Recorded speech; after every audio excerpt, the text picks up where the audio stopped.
সাধু সাধু সাধু। শুভ সন্ধ্যা। আজ 12ই আগস্ট 2026, রোজ বুধবার। ITSS এর মূল কথা সদ্ধর্মের আলোয় থাকবো আলোকিত। নমো তাস্সা ভগবতু আরহাতু সাম্মা সম্বুদ্ধাস্সা। নমো তাস্সা ভগবতু আরহাতু সাম্মা সম্বুদ্ধাস্সা। নমো তাস্সা ভগবতু আরহাতু সাম্মা সম্বুদ্ধাস্সা। দেবমানব পূজ্য জগৎগুরু মহাজ্ঞানী তথাগত সম্যক সম্বুদ্ধকে বন্দনা জানাই ভারতের ষষ্ঠ সংঘরাজ ITSS পেজের আশীর্বাদক শ্রদ্ধেয় পদন্ত দিকপাল মহাথেরগণ থেকে বন্দনা জানাই ITSS পেজের সাথে সংযুক্ত সকল পরম পূজনীয় ভিক্ষু সংঘ ও শ্রমণ সংঘদেরকে। আজকে শ্রদ্ধেয় পদন্ত প্রজ্ঞাবুদ্ধি মহাথের ইংল্যান্ড থেকে ধর্মালোচনা করার সম্মতি জ্ঞাপন করেছেন। পূজনীয় ভান্তের ধর্মদেশনা শ্রবণ করার জন্য যারা জুমে সংযুক্ত হয়েছেন, আপনাদের সকলের প্রতি রইল শুভেচ্ছা ও অভিনন্দন। আমাদের মিটিং আইডি 884571573335, পাসপোর্ট 788256। এখন মঙ্গলাচরণ পূজনীয় আশীর্বাদক ভান্তের মাধ্যমে মঙ্গলাচরণে অংশ নেবেন ভারতের ইনসাইড মেডিটেশন সেন্টারের শ্রমণ সংঘগণ। আমি শ্রমণ সংঘগণকে বন্দনাপূর্বক আহ্বান করছি পবিত্র ত্রিপিটক থেকে মঙ্গলাচরণে অংশ নেওয়ার জন্য। বন্দনা শ্রমণ।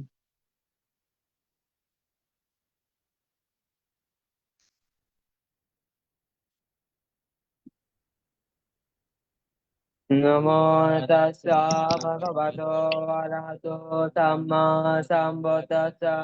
नमो तस्सा भगवतो अरहतो सम्मा सम्बुद्दस्सा।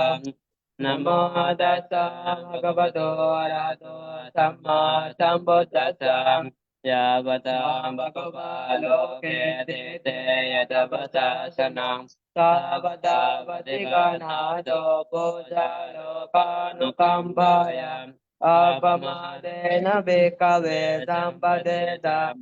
दुर्लभो बुद्धपादो लोकास्मिन् दुर्लभो मनुष्यार्थपतिलाभो दुर्लभा धनसम्पत्तिः दुर्लभा पापज दुर्लभा धम्मश्रवणा दुर्लभो सा पुरुषशान्तिर्भो आरवताने कमतायं यथा बुद्धशासने नुनादमाजनसेना नलागारां बकुञ्जरो ययिमस्मिन् धम्मविनये आपमादोऽभिसति पहाय जाति संसारान् दुःखसन्दाङ्गरे सदेदे भवतो शापमङ्गलं रक्षन्तु शापदेवता शापभूतानुभावेन सदा चोत्ते भवन्तु भवतो शापमङ्गलं रक्षन्तु शापदेवता शापधर्मानुभावेन सदा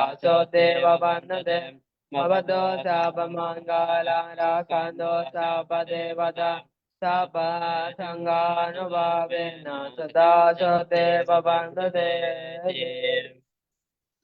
সাধু সাধু সাধু। এখন পঞ্চশীল প্রার্থনা মহান সঙ্গের নিকট পঞ্চশীল প্রার্থনা করছেন বাবু হৃদয় সিংহ। মামা আমি কাকা আমি তো অষ্টশীল আছি, এখন পঞ্চশীল প্রার্থনা করলে আবার অষ্টশীল করতে হবে। সরাসরি অষ্টশীল প্রার্থনা করো বাবু। আমি তো শীল আছি। কি করব বলেন? অষ্টশীল প্রার্থনা করো সরাসরি। অষ্টশীল করব। হ্যাঁ হ্যাঁ, অষ্টশীল প্রার্থনা করো। আচ্ছা।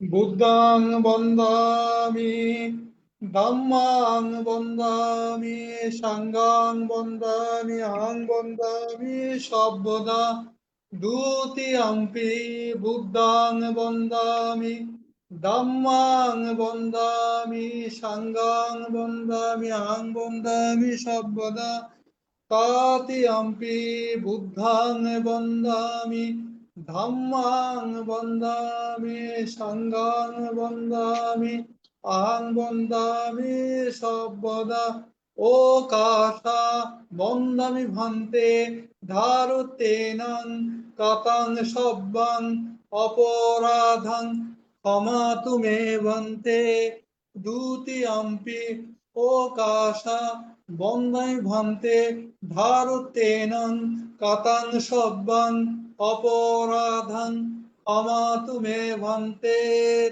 Tatiyampi okasha bondami bhante dharutenang katang sabbang oporadhang khamatu me bhante okasha ahang bhante tishornena saha অট্টাঙ্গ সমুন্নাগত উপাসত শীলাং ধাম্মাং পেচামি অনুগাং কাত্ত্বা শিলাং দেথা মে বন্তে দ্বিতীয়াম্পি ও কাশা আহং বন্তে ত্রিশরণেনা সাহা অট্টাঙ্গ সমুন্নাগত উপাসত শিলাং ধাম্মাং পেচামি অনুগাং কাত্ত্বা শিলাং দেথা মে বন্তে তাতিয়াম্পি ওকাশা আহং ভান্তে ত্রিশরণেনা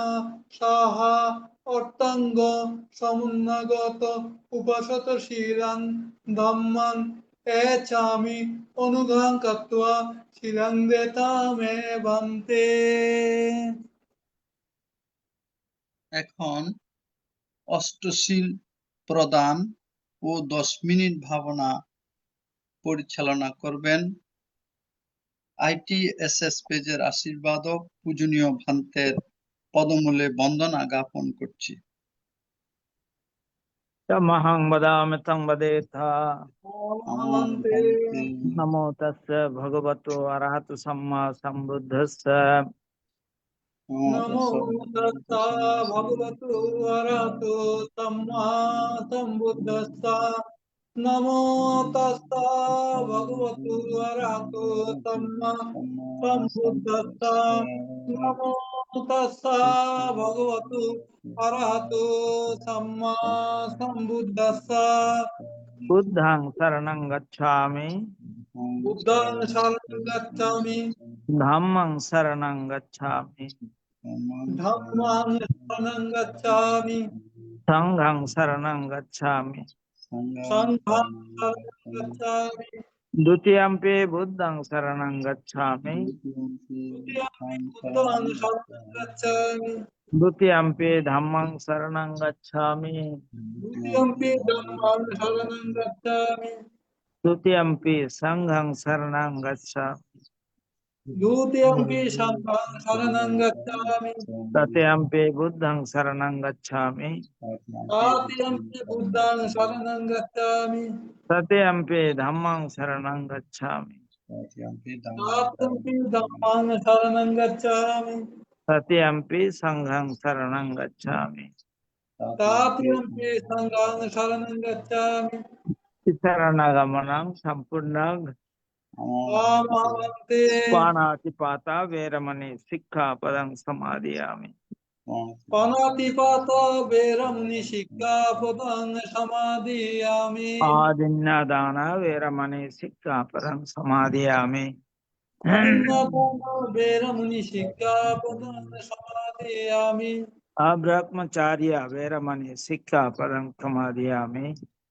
ব্রহ্মচর্য বেরমণি শিক্ষাপদং সমাদিয়ামি मुसावाद वेरमणि सिक्खापदं समादयामि মুসাবাদ বেরমণি শিক্ষাপদং সমাদি सुरा मेरया मज्जपमदट्टान वेरमणि सिक्खापदं समादयामि शूरामेरय मध्यमोदट्टान वेरमुनि सिक्खापदं समादयामि विकाल भोजन वेरमणि सिक्खापदं समादयामि विकालभोजन वेरमुनि सिक्खापदं समादयामि नच्छा गीता बाधिता विसुख दर्शन माला गंध विलेपान धारण मंडन विभूषणाट्टान वेरमणि सिक्खापदं समादयामि नच्च गीतो बाधित विशुक दर्शन मलागंध विलेपान धारण मंडन विभूषणाट्टान वेरमुनि सिक्खापदं समादयामि उच्च सेना महासेना वेरमणि सिक्खापदं समादयामि उच्चशयन वेरमुनि सिक्खापदं समादयामि साधु साधु इमं तिसरणेन सद्धिं अट्टंग शीलं धम्मं साधुकां सुरक्षितं कृत्वा अपमादेन शीलं संपदेथा वन्दे शीलेन सुगतिं अन्ति शीलेन भोग संपदा शीलेन निभृतिं अन्ति तस्मात् शीलं विशोधये साधु साधु साधु সদ্ধর্ম প্রাণ উপাসক উপাসিকা বৃন্দ আপনারা শীলে প্রতিষ্ঠিত হয়েছেন। চলুন এখন আমরা 10 মিনিট আনাপানসতি ভাবনার অভ্যাস করি। আমাদের উদ্দেশ্য আমাদের চিত্তের একাগ্রতা সাধন এবং চিত্তের পবিত্রতা সাধন। চিত্তের একাগ্রতা এবং পবিত্রতা ছাড়া নির্বাণের পথে অগ্রসর হওয়া যায় না। কি করে এই ভাবনা করতে হবে সেটা আমাদের জানা প্রয়োজন। প্রথমে চোখ বন্ধ করতে হবে, বাম হাতের উপরে ডান হাত রেখে সুখাসনে বসতে হবে। কোমর ঘাড় মেরুদণ্ড সিধা করে বসতে হবে। এইবার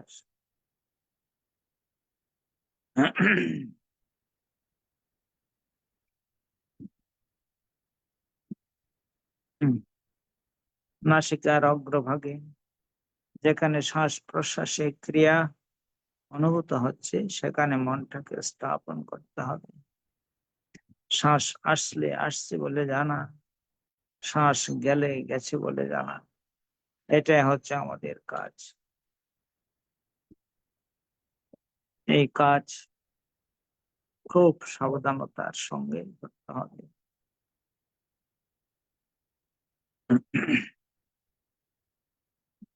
জন্মের পর থেকে এই শ্বাস প্রশ্বাসের ক্রিয়া চলছে, মৃত্যুর পূর্বক্ষণ পর্যন্ত এই শ্বাস প্রশ্বাসের ক্রিয়া চলতে থাকবে, কিন্তু আমরা কখনো এটাকে বিশেষভাবে দেখিনি।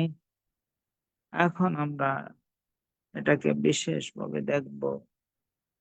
শ্বাস আসলে আসছে বলে জানবো, শ্বাস গেলে গেছে বলে জানবো। ডান নাসিকা দিয়ে শ্বাস এলে ডান নাসিকা দিয়ে শ্বাস আসছে বলে জানবো, ডান নাসিকা দিয়ে শ্বাস গেলে ডান নাসিকা দিয়ে শ্বাস যাচ্ছে বলে জানবো।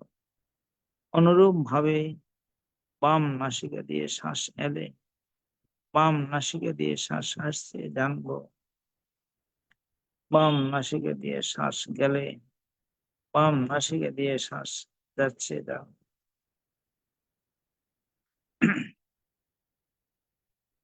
খুব সাবধানতার সঙ্গে এই কাজ করতে হবে। উভয় নাসিকা দিয়ে শ্বাস এলে উভয় নাসিকা দিয়ে শ্বাস আসছে জানতে হবে, উভয় নাসিকা দিয়ে শ্বাস গেলে উভয় নাসিকা দিয়ে শ্বাস যাচ্ছে বলে জানবো।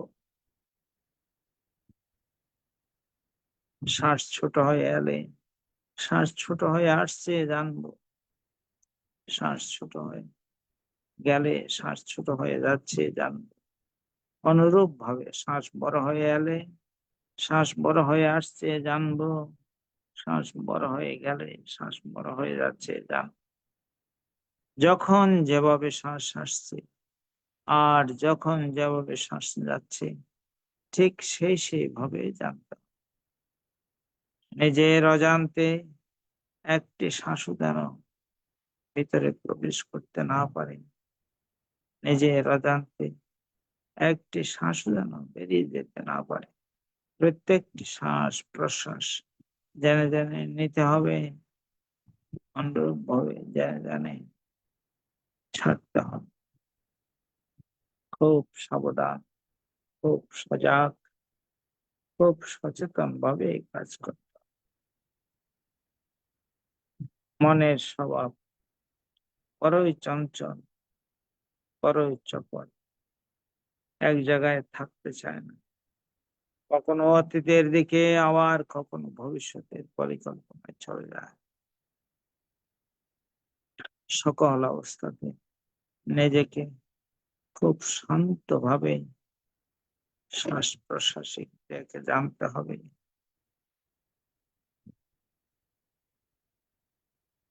খুব সাবধান, খুব সজাগ, খুব সচেতন ভাবে এই কাজ করতে হবে।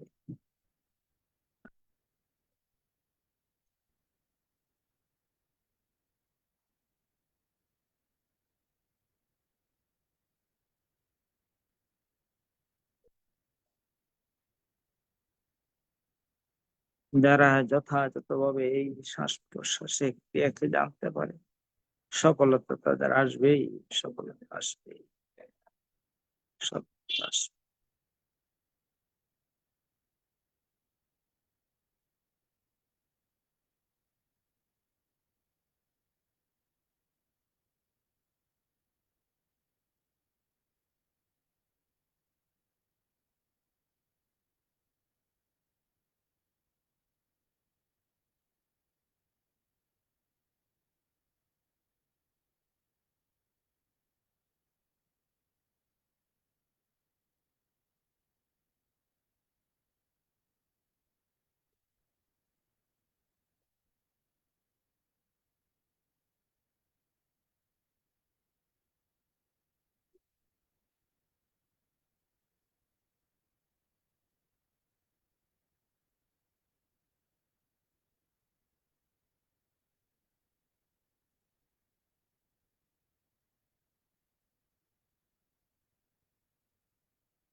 भवतु सर्वमङ्गलं रक्षन्तु सर्वदेवता सर्वबुद्धानुभावेन सदा सत्ये भवन्तु ते।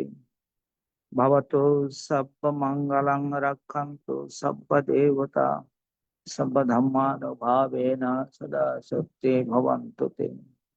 भवतु सर्वमङ्गलं रक्षन्तु सर्वदेवता सर्वसङ्घानुभावेन सदा सत्ये भवन्तु ते।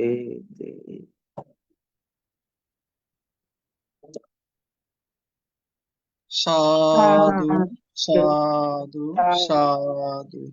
পূজনীয় আশীর্বাদ ভান্তে এতক্ষণ পর্যন্ত পূজনীয় ভান্তের মাধ্যমে মঙ্গলাচরণ, অষ্টশীল প্রদান এবং 10 মিনিট ভাবনা পরিচালনা করেছেন। পূজনীয় ভান্তের নিরোগ দীর্ঘায়ু এবং সুস্বাস্থ্যতা কামনা করছি AITSS পরিবারের পক্ষ থেকে। বন্দনা ভান্ত।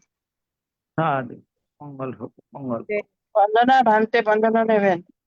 সাধু, মঙ্গল হোক। কেমন ভান্তে। আছেন ভান্তে? আছি, ভালো আছি। আপনারাও ভালো থাকুন। হ্যাঁ। বন্দনা ভান্তে। সাধু, সাধু।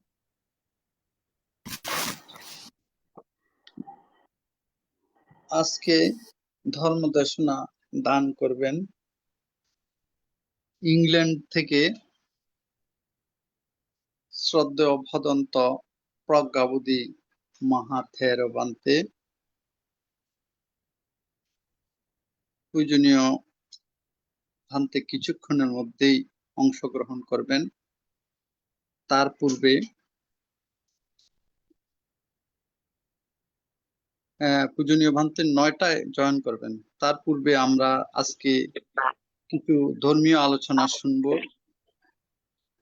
আমার শ্রদ্ধেয় মামার কাছ থেকে, বাবু নিপেন কুমার সিংহ মামা, আমার মামার কাছ থেকে। আমি অবশ্য মামাকে আজকে সারাদিন খুঁজছি, কিন্তু নেটওয়ার্ক সমস্যা জনিত কারণে সংযোগ পাই নাই।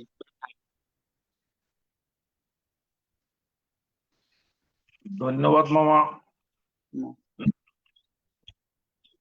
আমি প্রথমে ত্রিলোক পূজ্য তথাগত সম্যক সম্বুদ্ধকে বন্দনা করি ভারতীয় ষষ্ঠ সংঘরাজ ITSS এর আশীর্বাদক বড়ভান থেকে, বন্দনা করি ITSS এর পরিচালক, উপদেষ্টা, ধর্ম বিষয়ক উপদেষ্টা, সকল কর্মকর্তা বৃন্দকে আমি শ্রদ্ধা অভিনন্দন জানাই।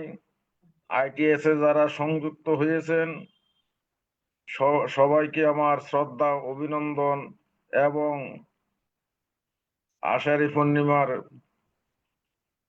মৈত্রীময় শুভেচ্ছা। আমি একটা মামা আমার বলছেন 9টা 2 আসবে, তাহলে আমার সময় পাওয়া যাবে 14-15 মিনিট। এই 14-15 মিনিটের মধ্যে আমি একটা চর্যাপদ শেষ করার চেষ্টা করব। একটা চর্যাপদের একটা দোহা আলোচনা করে এই 14-15 মিনিট সময় ব্যয় করার চেষ্টা করব। চর্যাপদ হলো বাংলা সাহিত্যের উষা লগ্নের ভোরের শুকতারা বা বাংলা ভাষার আদি নিদর্শন। এই চর্যাগুলো সহজানপন্থী বৌদ্ধ সাধকদের সাধনা পদ্ধতিমূলক উদ্দীপনামূলক গান। এর সময়কাল প্রথম শতক থেকে সপ্তম শতক পর্যন্ত। এই সময়কালটা বৌদ্ধ ধর্মের শক্তিশালী ও কালারফুল যুগ। এই যুগেই বৌদ্ধ ধর্মের প্রচার, প্রতিষ্ঠা, প্রভাব, প্রতিপত্তি বিস্তার লাভ করেছিল। এই যুগেই স্থাপত্য, ভাস্কর্য, শিল্পকলা বিশ্ব বিস্তৃত বিশ্ববিদ্যালয় নালন্দা, ময়নামতি শালবন বিহার, পাহাড়পুর, সোমপুর বিহার এবং বৌদ্ধ সংস্কৃতির চরম অভ্যুদয় হয়েছিল। চর্যাটি মূলত সিদ্ধাচার্য কান্নুপাদ, ডক্টর মোহাম্মদ শহীদুল্লাহ ও পণ্ডিত রাহুল সাংকিতায়নের মতে সিদ্ধাচার্য কান্নুপাদ কৃষ্ণপাদ, কৃষ্ণাচার্য, কৃষ্ণবর্জ নামে পরিচিত ছিলেন। পাল বংশীয় রাজা দেবপালের রাজত্বকালে অর্থাৎ 40 খ্রিস্টাব্দের দিকে তার জন্ম এবং উত্থান। তার জন্ম কারো মতে কর্ণাটক, কারো মতে উড়িষ্যা, কারো কারো মতে রাজশাহী জেলার সোমপুর। তবে তিনি আজীবন বাস করে গেছেন বিহার এবং বাংলাদেশে। কান্নুপাদ বর্তমান কোটবাড়ি শালবন বৌদ্ধ বিহারের অধ্যক্ষ জলন্ধরি পাদের শিষ্য ছিলেন, অর্থাৎ তার গুরু ছিলেন জলন্ধরি পাদ। এ যাবৎ 50টি চর্যার মধ্যে 50টি চর্যা আবিষ্কৃত হয়েছে। এর মধ্যে 14টির চর্যার লেখকই কান্নুপাদ। তাহলে এবার আসি চর্যা কি? ভব নির্মাণে ফরহ মাদলা মন পবন বেনি করণ্ড কসলা। এই একটা দোহা। পরের হলো জ ও দুন্দরি সাদ উছলিয়া কান্নু ডুম্বি বিবাহে চলিয়া। ডুম্বি বিহারীয় আহারীয় জাম যৌতকে কিয় আনিতু ধাম। আমি এবার চর্যাগুলোর লাইন বা শব্দে শব্দে ব্যাখ্যা বা লাইনে লাইনে ব্যাখ্যা করছি। ভব নির্মাণে পরহ মাদলা মন পবন বেনি করণ্ড কসলা, অর্থাৎ বাতাস এবং মনের মধ্যে অবিরাম সংঘর্ষে করণ্ড কসলা বাজতেছে। যৌ দুন্দুহি সাদ উছলিয়া, অর্থাৎ জয়ধ্বনির তাল লয়ে মন উছলিয়া উঠে। কান্নু ডুম্বি বিবাহে চলিয়া, কান্নু এবং ডুম্বি বিবাহ করতে যাচ্ছে। ডুম্বি বিবাহিয়া আহারি উজাম যৌতকে কিয় আনিতু ধাম। ডুম্বিকে বিবাহ করে জন্মহার করলাম, যৌতুক হিসাবে পেলাম অনুত্তর ধাম। এ হলো কান্নুপাদের একটা চর্যা। এবার আসি একটু বিস্তারিত ব্যাখ্যা কিভাবে করা যায়। আবার একটু পড়ি দেখি। ভব নির্মাণে পরহ মাদলা মন পবন বেনি করণ্ড কসলা, যৌ দুন্দু হিসাদ উছলিয়া কান্নু ডুম্বি বিবাহে চলিয়া। ডুম্বি বিবাহিয়া অহারি উজাম যৌতকে কিয় আনতু ধাম। ব্যাখ্যা করছি। ভব কিংবা সংসারের প্রকৃষ্ট লক্ষণ হলো বিবাহ। বিবাহে ঢাকঢোল জয়ধ্বনি উলুধ্বনি বাজনা সহ নানা আয়োজন চারিদিকে মুখরিত হয়। নানা সাজসজ্জার মধ্য দিয়ে বিবাহ যাত্রা শুরু হয়। তেমনি এক কল্পনায় ভব এবং নির্মাণ পৃথক নয়, একটি অন্যটির পরিপূরক। যেহেতু ভবের নিবৃত্তি নিরসনই নির্বাণ বা নিবৃত্তি, ভবের প্রকৃতি প্রজ্ঞা দ্বারা উপলব্ধি ভবধ্বংস বা নির্বাণ। নির্বাণ হলো লোভ দেশ মোহ বিমুক্ত চিত্ত, তৃষ্ণা বিমুক্ত চিত্ত, যা অপরিবর্তনশীল। ইহার বর্ণ গন্ধ রূপ চিহ্ন কিছুই নেই, যার অবস্থা এবং অবস্থান ইন্দ্রিয় এবং ব্যাখ্যার অতীত। এর উপলব্ধির মাধ্যম হচ্ছে সাধনা লব্ধ প্রজ্ঞা। স্মৃতি সাধনা দ্বারা প্রজ্ঞার মাধ্যমে কুশল ত্যাগ করে সাধক যখন অবিদ্যা মোহ মুক্ত হন, তখন তার অন্তর জগতে শূন্যতা ও করুণার এক অনাহত শব্দ বাজতে থাকে। এই বাজনা সাধক ছাড়া অন্য কেউ বুঝতে পারে না, বা অন্য কেউ দেখানো যায় না, বোঝানো যায় না। এই দোহায় কর্ণপাত সিদ্ধি লাভ করে কল্পনা করেন যে তিনি সেই অনাহত বাজনা সহকারে ডুমুনি রূপী প্রজ্ঞা দেবীকে বিবাহ করতে চলছেন, অর্থাৎ নির্বাণ উপলব্ধি করতে যাত্রা শুরু করেছেন।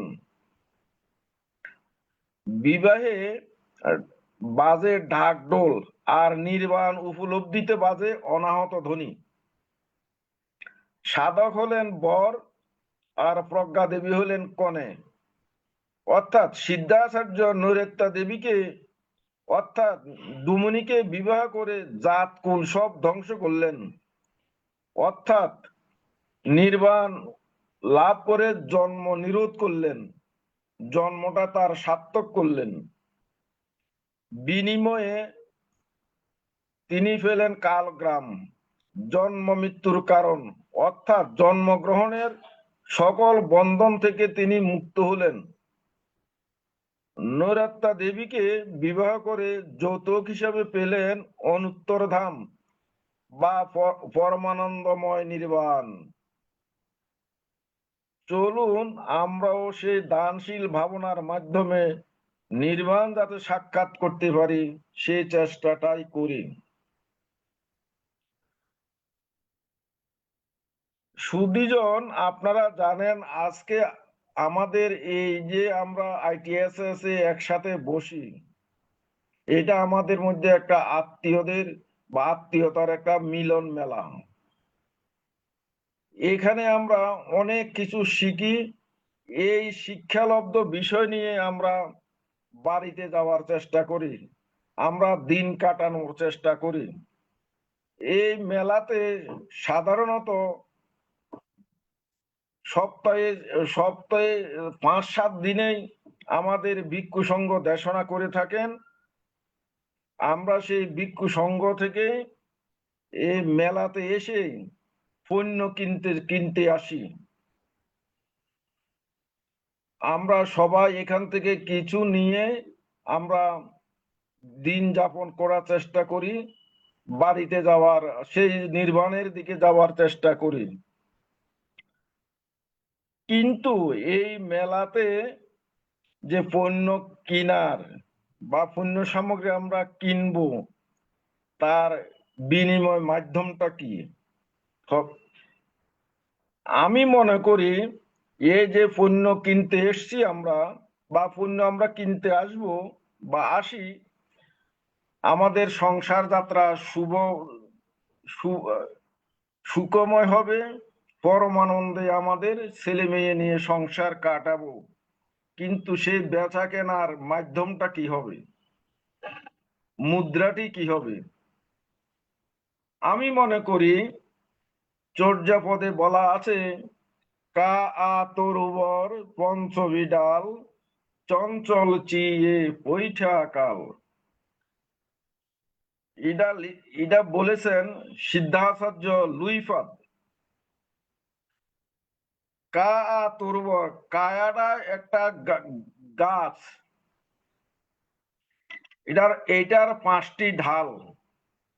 কা আ তরুবর পঞ্চবিডাল চঞ্চল চিয়ে পৈঠা কাল। চিত্ত যদি চঞ্চল হয় সেখানে কাল প্রবেশ করবে। লুইফাদের পরিচিতিটা হলো, ডক্টর মোহাম্মদ শহীদুল্লাহর মতে সিদ্ধাচার্য লুইফাদের জন্ম পশ্চিমবঙ্গে।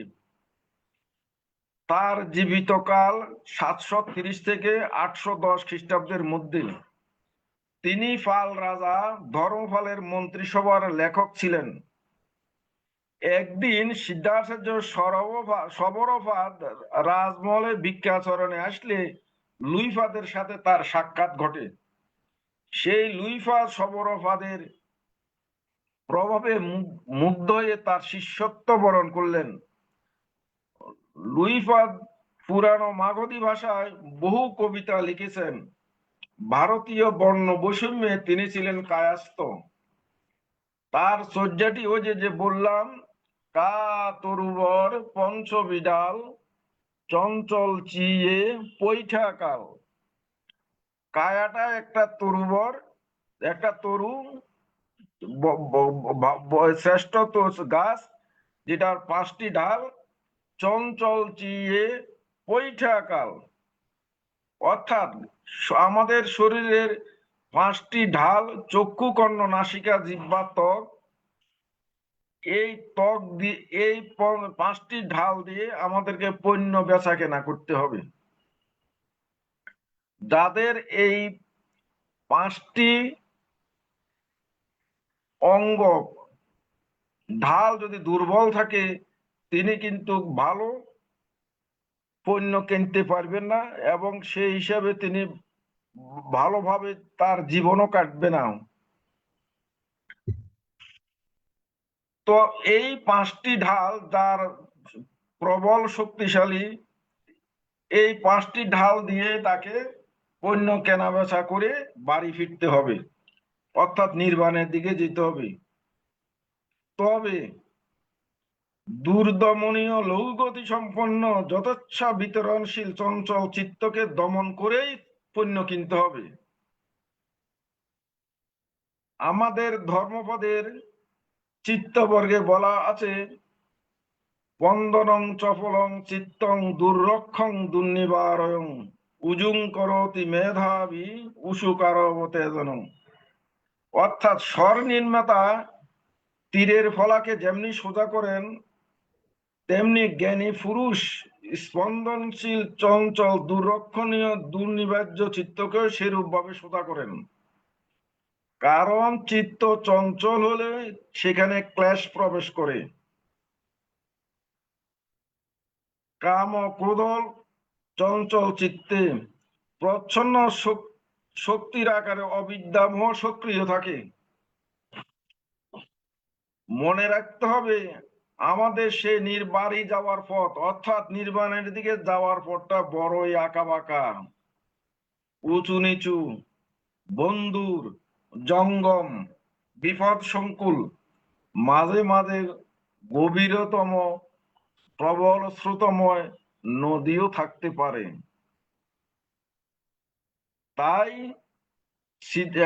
সিদ্ধাচার্য চাটিলপাদ বলেন, ভবন গহন গম্ভীর বেগে বাহি দুয়ান্তে চিখিলে মাঝে না থাই। চাটিলপাদের পরিচয় হইল, তিনি কোন কোন সাহিত্যিকের মতে চাটিলপাদ ছিলেন বাঙালি, তার বাড়ি ছিল চট্টগ্রামে। তার দোয়াটা হলো, ভবন গহন গম্ভীর বেগে বাহি দুয়ান্তে চিখিলে মাঝে না থাই। অর্থাৎ ভবনদী বা জীবন প্রবাহ বলতে আমরা ইন্দ্রিয় এবং এর সংযোগের অবিরাম সংঘর্ষকে কর্মপ্রবাহ হিসেবে ধরে নিতে পারি। চক্ষু, কর্ণ, নাসিকা, জিহ্বা, ত্বক, মন, এগুলো হলো ইন্দ্রিয়, আর তাদের বিষয় হলো রূপ, শব্দ, রস, গন্ধ, স্পর্শ এবং ভাব। এই সকল ইন্দ্রিয় এবং বিষয়গুলোর মধ্যে অবিরাম সংঘর্ষের অখণ্ড প্রবাহের প্রতীতি জন্মায়। নদী প্রবাহের মধ্যে প্রতিটি মুহূর্তের জলকণা পরবর্তী জলকণা থেকে পৃথক, অথচ একটি অখণ্ড প্রবাহের প্রতীতি জন্মায়।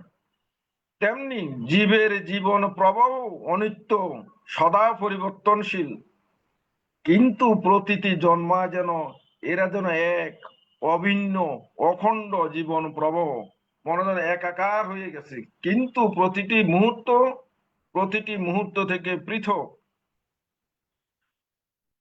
এই ভবনদী অবিরত গতিশীল, অতল স্পর্শী, প্রবল খরস্রোতা, কোনো ঠাঁই নাই। অশান্ত দুঃখের অনলে উত্তাল টালমাটাল তরঙ্গে আন্দোলিত এই নদী, যার দুই পার লোভ দেশ মোহে পরিপূর্ণ। কাজেই ধামার্তে চাটিল সাংকম গারই পারগামী লো নিভরত রই। চাটিলপাদ বলেছেন, ধামার্তে চাটিল সাংকম গারই, ধর্মের জন্য চাটিলপাদ সাংকম গারই সাঁকো নির্মাণ করেছেন।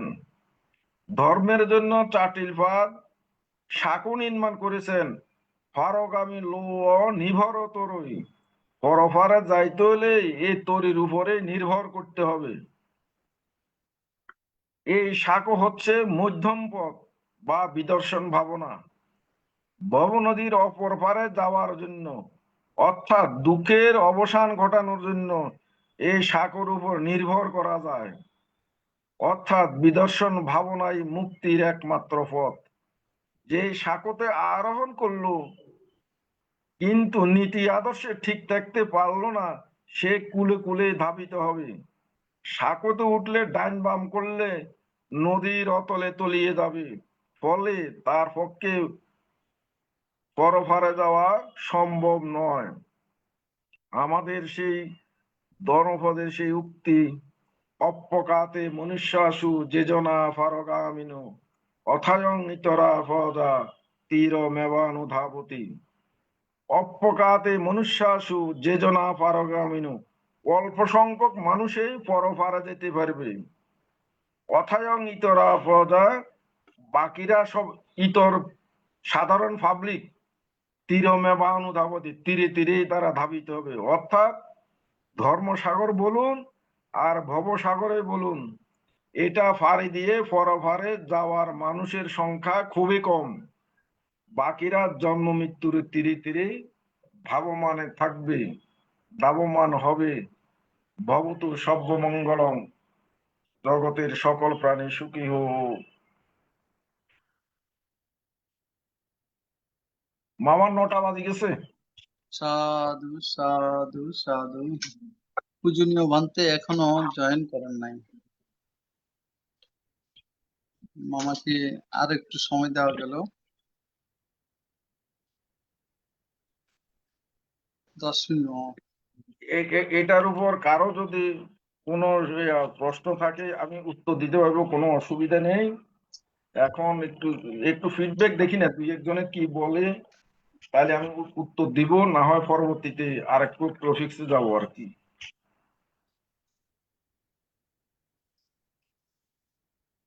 আজকের আলোচনার প্রেক্ষিতে এখন অভিমত প্রকাশ করছেন ধীমান বড়ুয়া দাদা। দাদা কিছু বলবেন? কলকাতা থেকে ধীমান বড়ুয়া দাদা কিছু বলবেন?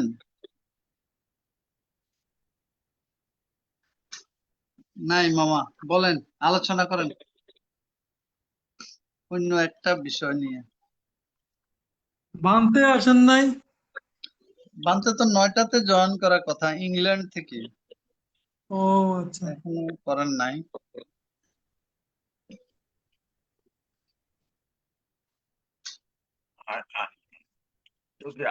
আর একটা টপিকস, এটাও টপিকটা মোটামুটি শেষ করতে পারি নাই, 9টা বাজে গেছে। যাই হোক, আরেকটু হ্যাঁ বলেন। দেখি। বান্তারা সবসময় বলে যেটা, এটা আমি একটু আলোচনা করার চেষ্টা করি। আমরা সবাই রতন সূত্র বান্তেরা অনেক সময় পাঠ করেন, আমরা শ্রবণ করি, অথবা আমরা সবাই অনেকেই রতন সূত্র পাঠ করেন, কিন্তু অনেকেই বুঝে আবার অনেকে না বুঝে। আমরা অনেক সময়, যেমন আমার কথাই বলি, আমি কিন্তু এই এই ছাত্রাবস্থা থেকেই এই বিভিন্ন রকমের সূত্র পাঠ করতাম, কিন্তু তখন না বুঝি করতাম আর কি, মুখস্থ করতাম। সম্প্রতি আমি ওই একটু একটু বুঝি বুঝি পড়ার চেষ্টা করি আর কি। এরকম একটা ওই সূত্র, রতন সূত্রের আমি যে 10 নম্বর শ্লোকটা আছে, সেটা একটু ব্যাখ্যা করার চেষ্টা করব। 10 নম্বর শ্লোকটা হলো, সহাবস্য দর্শন সম্প্রদায় তয়েষু ধম্মা জয়িতা ভবন্তি, সক্কায় দিট্ঠি বিসি কিঞ্চিতঞ্চ শিলবতং বাপি যদর্থি কিঞ্চি, চতুহ পাহে স বিপ্পমত্তা সা বিঠানানি অবব্যকাতু, ইদম্পি সঙ্গে রতনং ফনিতং এতেনা সচ্চেনা সুবর্তি হতু। আমি যদি রতন সূত্রের একটু ইতিবৃত্তটা একটু জানতে চাই, তো সেখানে দেখি ভগবান বুদ্ধ ভারতবর্ষের ভগবান বুদ্ধকালীন ভগবান বুদ্ধের জীবদ্দশায় ভারতবর্ষের বৈশালী ছিল সমৃদ্ধিশালী এবং জনাকীর্ণ নগরী। লিচ্ছবি রাজাগণ এখানে রাজত্ব করতেন। অনাবৃষ্টির কারণে তথা দুর্ভিক্ষ মহামারীতে অসংখ্য লোক মৃত্যু মুখে পতিত হয়। মৃতদেহ সৎকার অনেক অনেক অসম্ভব হয়ে উঠেছিল। গলিত রাসের দুর্গন্ধে চারিদিকে প্রেত অসুর যক্ষ অমনুষ্যদের উপদ্রব বেড়ে গেল। এই সময় কৌশল রাজ তথাগত সম্যক সম্বুদ্ধকে বৈশালীতে বিনীতভাবে আহ্বান করলেন এবং আনার জন্য রাজগৃহে দূত পাঠালেন। তাদের আহ্বানে সাড়া দিয়ে বুদ্ধ শিষ্য আনন্দকে সাথে নিয়ে বৈশালীতে আগমন করেন। ত্রিরত্নের গুণ মহিমা আবৃত্তি করে চারিদিকে জল সিঞ্চন করতে শিষ্য আনন্দকে নির্দেশ দিলেন। সেবক আনন্দ নির্দেশ মোতাবেক কাজ করার পর বৈশালীতে মুষলধারে বৃষ্টি হলো, অমনুষ্যগণ পলায়ন করলো এবং সেখানে শান্তি প্রতিষ্ঠিত হলো। আবার বৈশালী সুজলা সুফলা শস্য শ্যামলায় পরিণত হলো। বৈশালীতে আবার আগের মতো শান্তি প্রতিষ্ঠিত হলো। ত্রিরত্নের গুণ মহিমা সমন্বয়ে দিয়ে রতন সূত্র। আমি যে গাথাটি উদ্ধৃত করলাম সেটি রতন সূত্রের 10 নম্বর গাথা। এখানে গুরুত্বপূর্ণ কিছু শব্দ অর্থাৎ কি পয়েন্ট আমি এখানে ব্যাখ্যা করার চেষ্টা করব।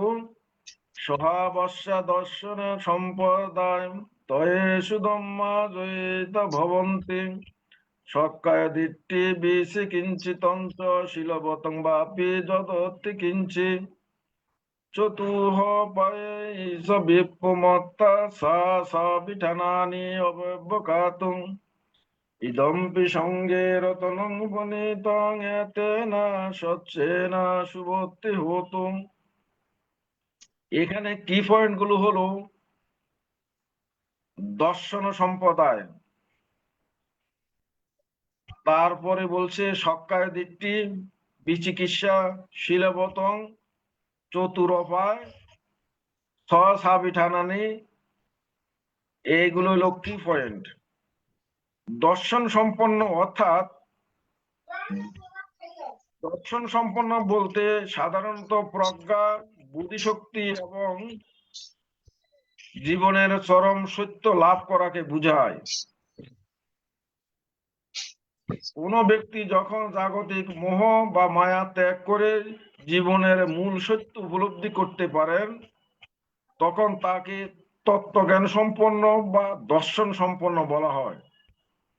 অর্থাৎ যারা ন্যূনপক্ষে নির্বাণ স্রোতে পতিত হয়েছেন তারাই সম্যক দর্শন সম্পন্ন বা শ্রোতাপন্ন।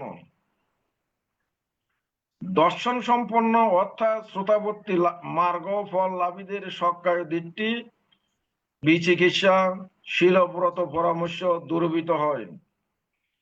তারা 10 সংযোজনের মধ্যে সক্কায় দিকটি সৎকায় দৃষ্টি বিচিকিৎসা শিলব্রত পরামর্শ এই 3টি সংযোজন ছিন্ন করে নির্বাণ স্রোতে পতিত হন, তারা শ্রোতাপন্ন হন।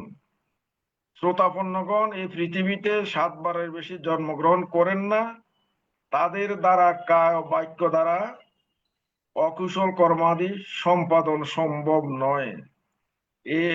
এ হলো দর্শন সম্পন্ন। এবার আসি 10 সংযোজনের কথা। এখানে 3টি সংযোজন বলছে, সক্কায় দিকটি বিচিকিৎসা শিলবত পরামর্শ। তাহলে এটা 10 সংযোজনের মধ্যে এই 3টি সংযোজন। বৌদ্ধ দর্শনে দশ সংযোজন হলো একটি সেই মানসিক বাধা বা অবিদ্যা যা মানুষকে অনন্তকাল ধরে ভবচক্রে বা সংসারে আবদ্ধ করে রাখে এবং নির্বাণ লাভের প্রতিবন্ধকতা সৃষ্টি করে। এটা যেন অবিদ্যার মায়া নিকেতন। এই দুঃখ সাগরের আবর্তে পড়ে মুক্তির সন্ধান পাওয়া বড়ই কঠিন। সেই দশ সংযোজন হলো সৎকায় দৃষ্টি, বিচিকিৎসা, শীলব্রত পরামর্শ, কামরাগ, ব্যাপাদ, রূপরাগ, অরূপরাগ, মান, ঔদ্ধত্য এবং অবিদ্যা। এখানে তিনটি সংযোজনের কথাই বলা আছে: সৎকায় দৃষ্টি, বিচিকিৎসা, শীলব্রত পরামর্শ।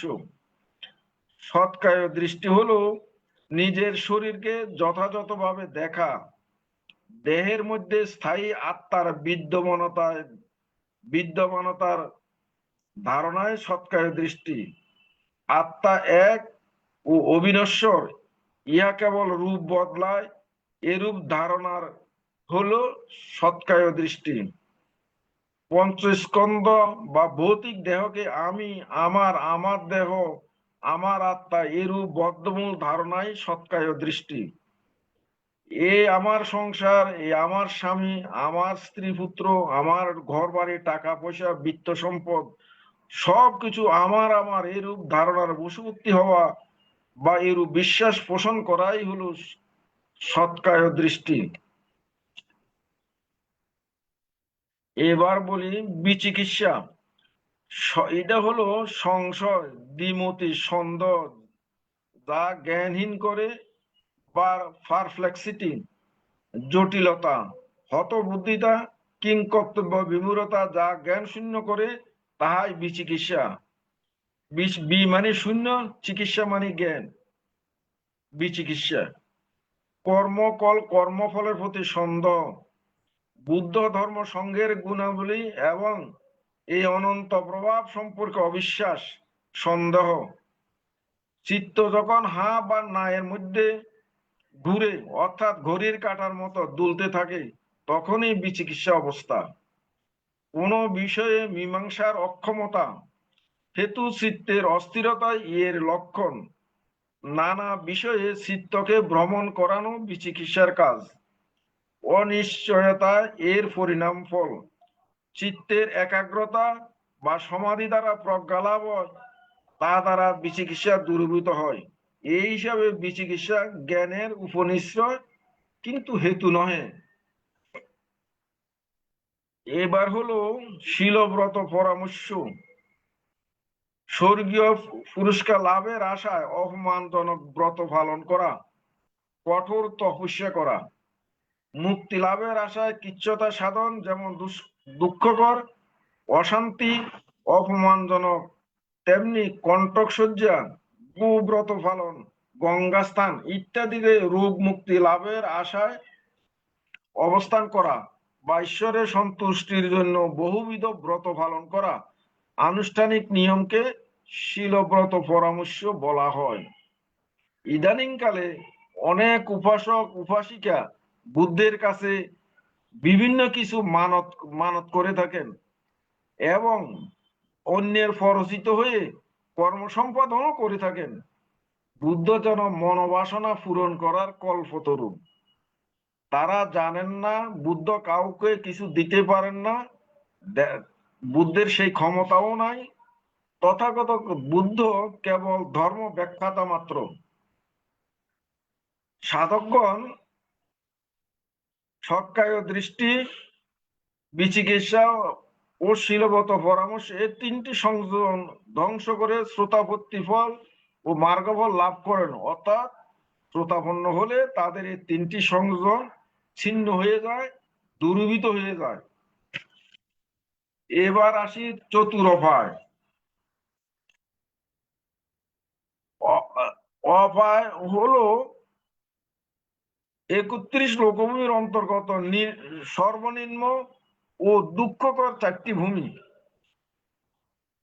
অকুশল বা পাপকর্মের ফলে জীবকে এই 4 যোনিতে জন্মগ্রহণ করতেই হয়। তির্যক, প্রেত, নরক, অসুর এই চারটিকে একত্রে বলা হয় কাম দুর্গতি ভূমি বা চতুরপায় বা সুখ অবগত বলে বলা হয় অপায়। এই অপায় ভূমি পাপী সত্যগণের উৎপত্তি স্থান। অপায়স্থ সত্যগণের আয়ু কর্মানুসারে হয়ে থাকে। যে কর্মফলে এ চতুরপায় আসলেও সে কর্মফল শেষ না হওয়া পর্যন্ত তথা সে দুর্গতি ভোগ করে। এখানে মেয়াদকাল কল্পকাল পর্যন্ত এ ভূমির সত্যগণ কাম ও গুণ সমন্বিত। শ্রোতাপন্ন ফল লাভী কখনো এ চতুরপায়ে গমন করেন না। তির্যক হলো পশু পাখি। এই দুনিতে জন্ম নেওয়া প্রাণীদের কোনো বুদ্ধি থাকে না। তারা সর্বদা ভয়, মৃত্যু, ক্ষুধা, আতঙ্কে দিন কাটায়। একে অপরকে বক্ষণ করে বাঁচে। মোহের বশবর্তী হয়ে কর্ম করলেই এই জুনিতে জন্মগ্রহণ করতে হয়। প্রেতরা তীব্র দুঃখ এবং তৃষ্ণায় সবসময় জর্জরিত থাকে।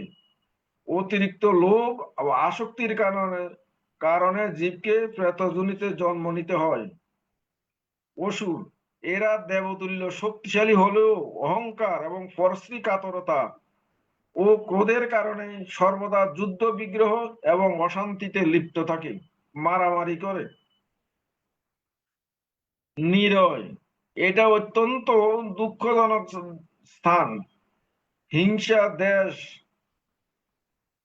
এবং পাপকর্মের ফলে জীবগণ এই নরকে জন্মগ্রহণ করেন, সেখানে অবর্ণনীয় দুঃখ ভোগ করেন। এবার হলো স্বসাবিঠানানি অবব্যকাতুম, অর্থাৎ 6 প্রকার মহাপাপ। এই 6 প্রকার অপরাধকে বৌদ্ধ দর্শনে মারাত্মক অকুশল গুরুকর্ম হিসাবে বিবেচনা করা হয়। এগুলি এতই গুরুভাব যে অপরাধী পরজন্মে সরাসরি অবিচি নরকে জন্মগ্রহণ করেন এবং সেখানে দুঃখে পতিত হন। সেই জন্মে তারা নির্বাণ লাভ করতে পারেন না। সেই গুরুকর্ম হলো মাতৃহত্যা, পিতৃহত্যা, অরথ হত্যা, বুদ্ধের দেহ থেকে রক্তপাত এবং সঙ্গভেদ। আর 6 নম্বরটি হলো বুদ্ধ ব্যতীত অন্য কারো আশ্রয়ে গমন, অর্থাৎ বুদ্ধ ধর্ম সঙ্গের শরণ ব্যতীত অন্য কোনো অদৃশ্য শক্তির আশ্রয়ে গমন করা। এই 6 প্রকার গুরুকর্ম করলে তারা অবিচি নরকে পতিত হবে। শ্রোতাপন্ন লাভীগণ এই 6 প্রকার অকুশল গুরুকর্ম কোনো কালেই কুস্মিন কালেও করতে পারেন না। ভবতু সর্বমঙ্গলং, জগতের সকল প্রাণী সুখী হোক। সাধু সাধু সাধু। সাধু সাধু। সম্মানিত আলোচক মহোদয় অত্যন্ত মূল্যবান বিষয় নিয়ে আলোচনা করেছেন।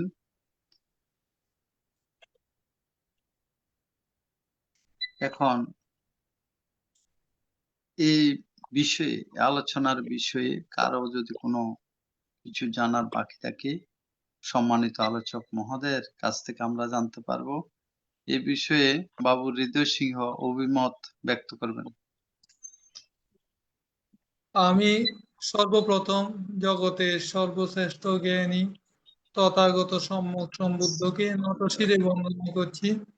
তারপর বন্দনা করছি আজকের অনুষ্ঠানে সবসময় যিনি আমাদের প্রতি অনুকম্পা করে উপস্থিত থেকে আমাদেরকে শির প্রদান করে থাকেন, ভাবনা প্রদানও করে থাকেন, সেই ভারতীয় ষষ্ঠ সংঘরাজের প্রতি এবং অন্যান্য সমস্ত ভিক্ষু সংঘ যারা এই জুম লাইভের সাথে সংযুক্ত হন, আমাদের ইন্দ্র বংশবান্তে সহ সকলকে বন্ধন জানাই। আসলে আমি মাঝখান দিয়ে একটু বিচ্ছিন্ন হয়ে গেছিলাম সংযোগ থেকে, তো উনি প্রথমে কি আলোচনা করেছেন সেটা আমি শুনিনি। পরবর্তীতে রতন সূত্রের 10 নম্বর গাথাটি আলোচনা করেছেন, অত্যন্ত সুন্দর আলোচনা করেছেন। রতন সূত্র যদি আমরা মনোযোগ সহকারে শুনি তাহলে বুদ্ধের ধর্মটাকে বোঝা যায়। যেমন এই 10 নম্বর এতে আছে, এটা অত্যন্ত গুরুত্বপূর্ণ।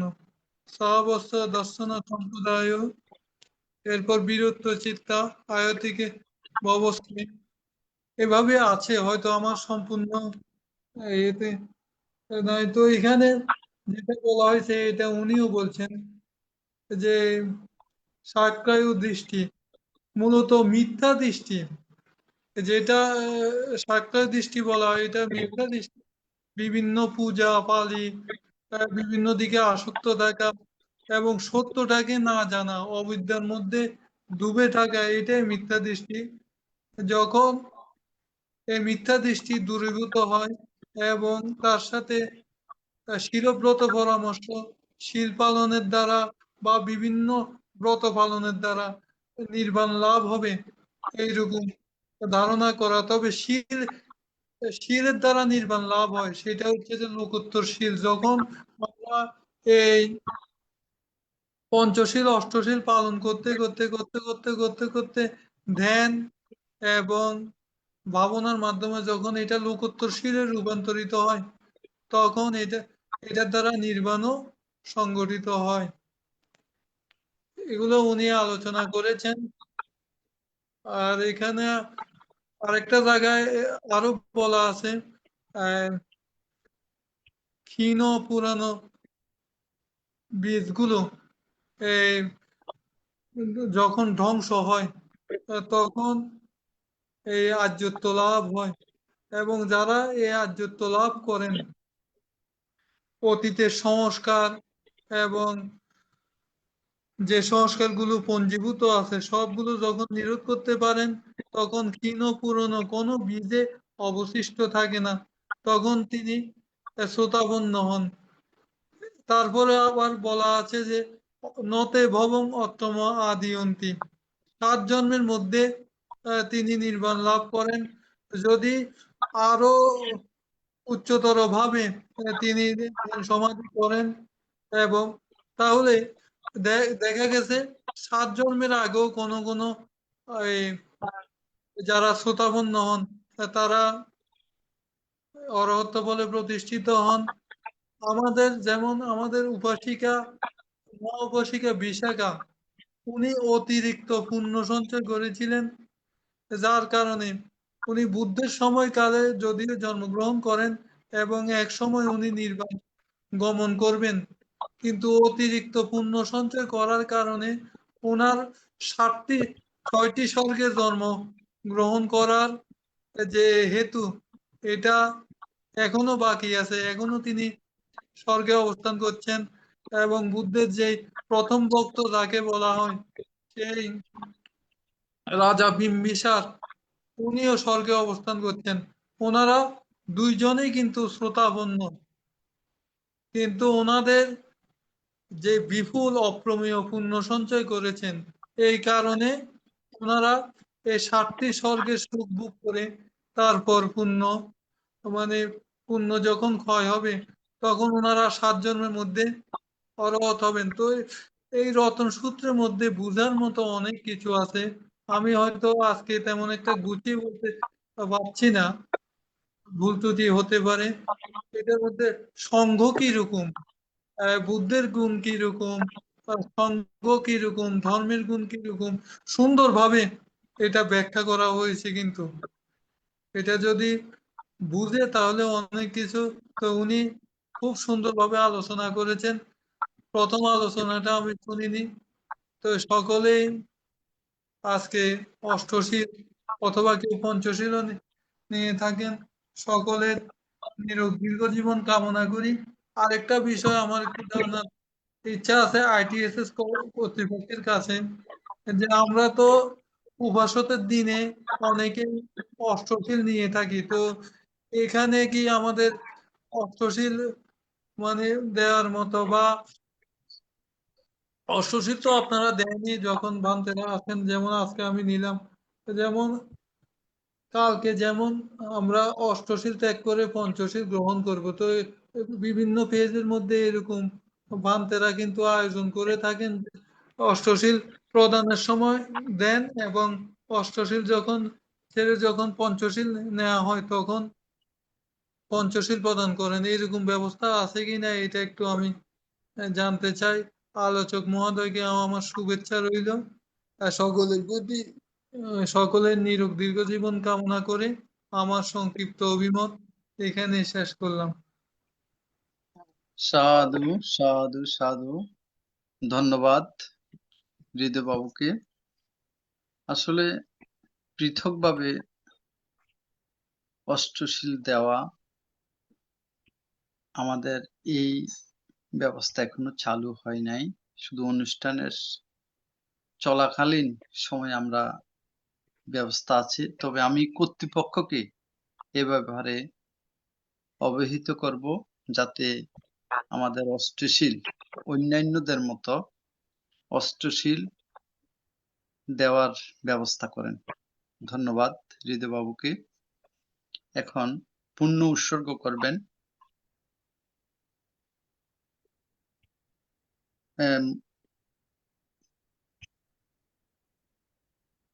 মামা, বলেন।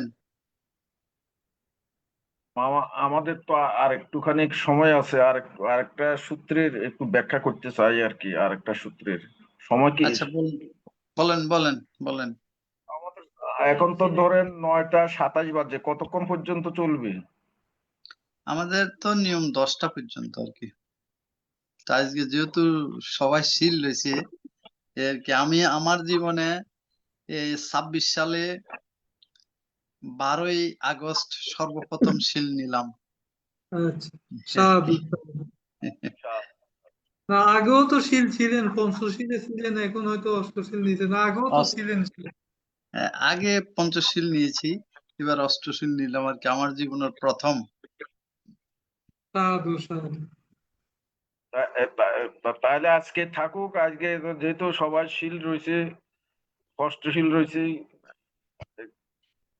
নাকি চালাবো দেখেন চলবে কি না, না শেষ করে দিবেন দেখেন। ঠিক আছে মামা, আপনি বলেন, যখন একটু বলেন, সমস্যা নেই। তাইলে আমি এবার মঙ্গলসূত্রের 4 নম্বর শ্লোকটি একটু ব্যাখ্যা করতে চাই। হ্যাঁ মামা, ঠিক আছে। বহু সচ্ছঞ্চ শিবপঞ্চ বিনয় স সুশিক্ষিত সুভাষিতা স ইয়া বাসা এতং মঙ্গলম উত্তমং। অর্থাৎ বহু শাস্ত্র জ্ঞান লাভ করা, শিল্প শিক্ষা করা, বিনয়ে সুশিক্ষিত হওয়া এবং সুভাষিত বাক্য বলা উত্তম মঙ্গল। এবার আসি ব্যাখ্যা। বহু সচ্ছঞ্চ শিবপঞ্চ, এটা কিভাবে ব্যাখ্যা করা যায়, আসলে কি ঘটনাটা? জগতে বহু প্রকার শাস্ত্র আছে, শিক্ষা আছে, মতবাদ আছে। যে যত বেশি শাস্ত্র অধ্যয়ন করবে, জ্ঞান অর্জন করবে, ততই তার জ্ঞানের পরিধি বিস্তার লাভ করবে। কিন্তু সব শাস্ত্রে মুক্তি মার্গ বা লোকোত্তর ধর্ম প্রাপ্তি নাও থাকতে পারে। যেখানে যে শাস্ত্রে চতুরার্য সত্য নেই, সে শাস্ত্রে মুক্তি মার্গও নেই। যে শাস্ত্রে চতুরার্য সত্য নিহিত, তা অনুসরণ প্রতিফলন করলে মুক্তি লাভ করা যায়। কাজেই বহু সচ্ছঞ্চ বলতে আমরা চতুরার্য সত্যকে ব্যাপকভাবে জ্ঞাত হওয়া তথা বহু শ্রুতিমূলক জ্ঞানার্জনকে বুঝায়। আগারিক অনাগারিক ভেদে 2 প্রকার। উরুবেলা সূত্রে বলা হয়েছে, যিনি নবাঙ্গ শাস্তা শাসন শিক্ষা করেন তিনি বহুশ্রুত। শিলাখণ্ডে বা পাথরখণ্ডে লেখার মতো যিনি ভুলে না গিয়ে সুদীর্ঘকাল মনে ধারণ করতে পারেন তিনি শ্রুতিধর। শ্রুতিধর আগারিক বা অনাগারিক যে কেউ হতে পারে। অনাগারিকের বহুশ্রুতি অর্থাৎ বহু শাস্ত্র শিক্ষা ইহ জীবনে লাভ সৎকার মান সম্মান যশ কীর্তি যেমন বর্ধিত করে, তেমনি অষ্ট সমাপত্তি বা পঞ্চ অভিজ্ঞা লাভেরও সহায়ক হয়।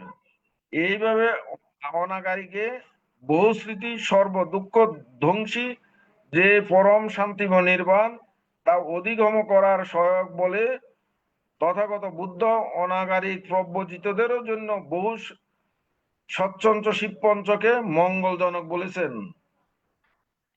তথাগত বুদ্ধ বলেন, বহু সুতা চাপিছে হুতি শিলেষু সুষমায়িতু উভয়ের নং প্রশংসন্তি শিলতু চ সুতে নচ। অর্থাৎ বহু শ্রুত যদি শিলবান হয়, তিনি শ্রুতি এবং শিল উভয়ের জন্য প্রশংসিত হন। এবার আসি বহু শিল্পে সুশিক্ষিত হওয়া। কারুকাজ খচিত তথা হস্তশিল্পকে বহু শিল্প বুঝায়। এই হস্তশিল্প সৎ ক্ষেত্রে প্রয়োগ করলে পুণ্য এবং মঙ্গল হয়। শিল্প আগারিক অনাগারিক ভেদে দুই প্রকার।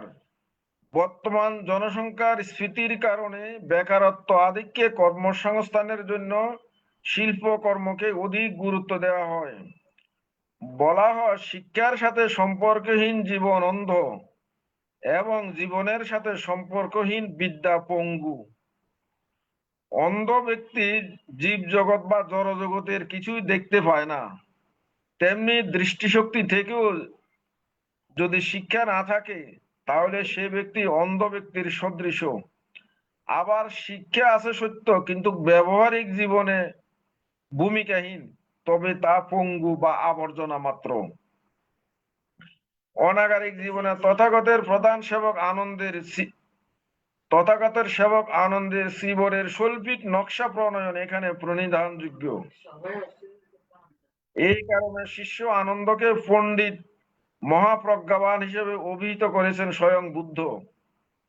শ্রীবরের নকশা প্রণয়নের পর তথাগত অনুজ্ঞা করেন যে সংজ্ঞাটি উত্তরাসঙ্গ বা অন্তরাবাস ছেদন করে ব্যবহার করবে। অচ্ছিন্ন শ্রীবর ব্যবহার করলে দুঃখট অপরাধ হবে। বর্তমান সময়ে দেখা যায় অনেক ভিক্ষু নানা শিল্পবিদ্যায় পারদর্শিতা লাভ করেছেন। আমাদের পরম শ্রদ্ধেয় দশম সংঘরাজ শ্রীমৎ জ্যোতিপাল মহাথেরও নিজ হাতে ইটের ভাটা তৈরি করেছেন, ইট ফুরিয়েছেন, দালান কোঠা তৈরি করিয়েছেন, ফুল কালভার্ট নির্মাণ করেছেন, কাঠ দিয়ে আসবাবপত্র তৈরি করেছেন, বয়ন শিল্প প্রতিষ্ঠা করেছেন এবং কৃষক সমিতি প্রতিষ্ঠা করে বিদ্যুৎ বৈদ্যুতিক পাম্পের বসিয়ে কৃষিকে আরো উন্নত করেছেন। এই গেল বহু শিল্পে শিক্ষিত হওয়া। এবার আসি বিনয়ে সুশিক্ষিত হওয়া। বিনয় হলো মন, বাক্য এবং দেহকে সংযত করা, নম্র করা, ভদ্র করা এবং বিনয়ী হওয়া। বিনয় অর্থকথা মতে সামন্ত পাশাদিকা মতে কায়িক, বাচনিক এবং মানসিক দুরাচার বর্জন, এই ত্রিধারিক সংযত বিনয়ী ভাবে হলো বিনয়। এই বিনয় দুই প্রকার, আগারিক এবং অনাগারিক। আমরা জানি কায়িক কর্ম 3টি, বাচনিক কর্ম 4টি এবং মানসিক কর্ম 3টি।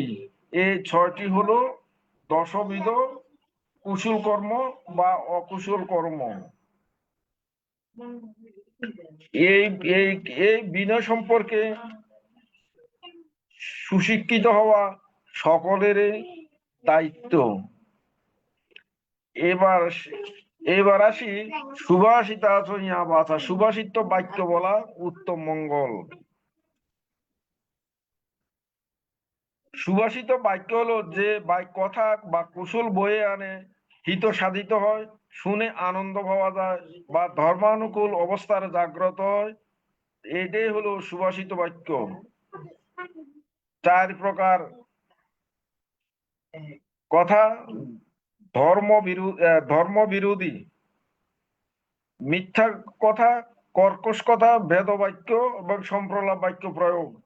সুতরাং মিথ্যা কথা না বলে সত্য কথা বলা, কর্কশ কথা না বলে শ্রুতিমধুর কথা বলা, ভেদবাক্য পরিহার করে মিলনাত্মক কথা, সম্প্রলাপ বাক্য বাদ দিয়ে কুশলের প্রয়োজনীয় কথা বলাই সুভাষিত বাক্য। তথাগত সম্বুদ্ধ ধর্মপদে বলেছেন, অভূতবাদী মেধাবী অভূতবাদী নিরয়ং উপেতি যো বাপি কর্তান করমিতি চাহ উভপিতে পেত্র সমভবন্তি নিহীনকম্মা মনুজ পরত্ব। অর্থাৎ যে অসত্যবাদী সে নরকে যায়, যে অন্যায় করিয়াও আমি করি নাই বলে সেও নরকে যায়। এ উভয়বিধ হীন কর্ম মানুষ পরলোকে সমগতি প্রাপ্ত হয়, অর্থাৎ নরক যন্ত্রণা ভোগ করে।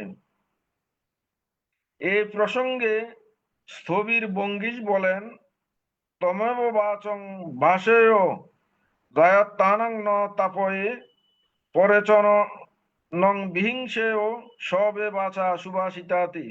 অর্থাৎ যে বাক্যে নিজেকে অনুতাপ করতে হয় না, পরের মধ্যে বিবাদাদি অশান্তি সৃষ্টি হয় না, তেমন বাক্য বলাই উচিত। এটাই সুভাষিত বাক্য। সুপূর্বাহ্নে সূত্রে বলা হয়েছে, পদক্ষিণং কায় কম্মং বাচা কম্মং পদক্ষিণং মন কম্মং ফণিধিতে পদক্ষিণং। অর্থাৎ যাহার কায়কর্ম বাক্যকর্ম মনকর্ম প্রশংসনীয়, তার প্রার্থনাও প্রশংসনীয়, এবং এই প্রশংসনীয় ফলও তিনি ভোগ করেন। অঙ্গুত্তর নিকায়ের পঞ্চম নিপাতে সুভাষিত বাক্য 5 প্রকার: কাল উপযোগী ভাষণ, সত্য ভাষণ, সামঞ্জস্যপূর্ণ ভাষণ, অর্থযুক্ত ভাষণ এবং মৈত্রীচিত্তে ভাষণ। ভবতু সর্বমঙ্গলং, জগতের সকল প্রাণী সুখী হোক। সাধু সাধু সাধু। পূজনীয় সম্মানিত আলোচক মহোদয়, এতক্ষণ পর্যন্ত গুরুত্বপূর্ণ বিষয় নিয়ে দীর্ঘক্ষণ আলোচনা করেছেন। সম্মানিত আলোচক মহোদয়ের নিরোগ, দীর্ঘায়ু এবং সুস্বাস্থ্য কামনা করছি AITSS পরিবারের পক্ষ থেকে। নমস্কার। নমস্কার। নমস্কার। এই আলোচনার প্রেক্ষিতে কারো যদি কোনো প্রশ্ন বা জানার বিষয় থাকে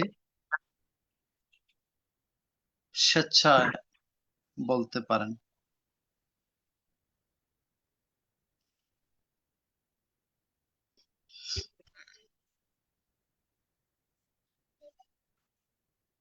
যাই হোক,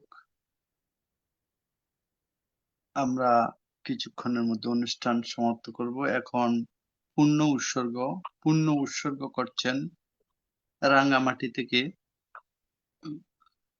স্বপ্নারানী বড়ুয়া মহাদয়া মাসিকে নমস্কার জানাচ্ছি পূর্ণ উৎসর্গ করার জন্য। সাধু সাধু সাধু সাধু। আমি আমার দুইজন জ্ঞাতি এই এই 1 তারিখ থেকে 10 তারিখের মধ্যে আমার দুজন জ্ঞাতিকে হারিয়েছি, ওদের উদ্দেশ্যে পূর্ণদান করব। অন্যান্য সবার উদ্দেশ্যে পূর্ণদান করতেছি।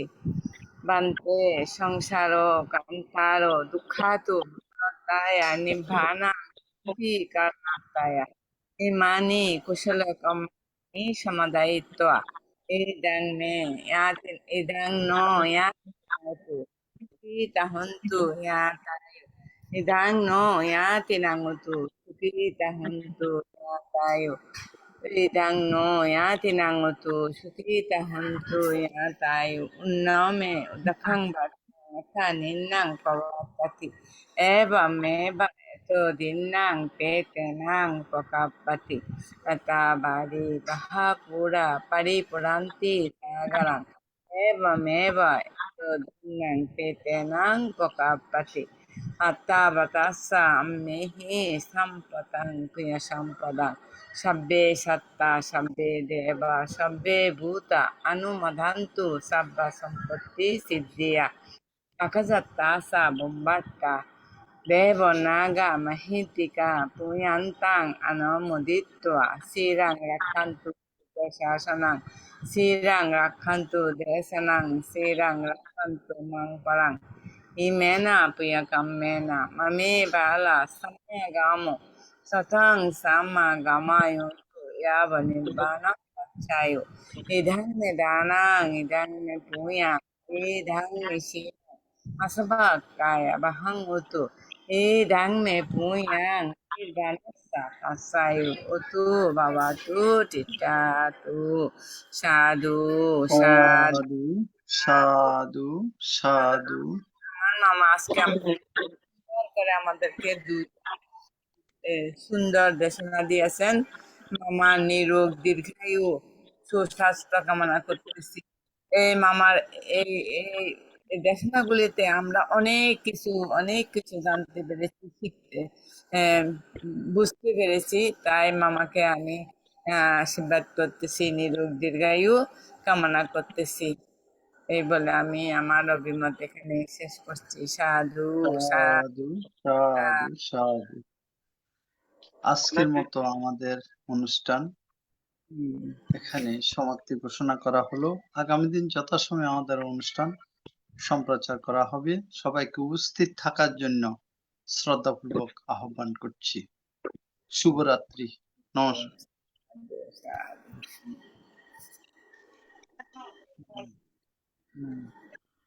শুভরাত্রি মামা, সবাইকে শুভরাত্রি। শুভরাত্রি। হুম।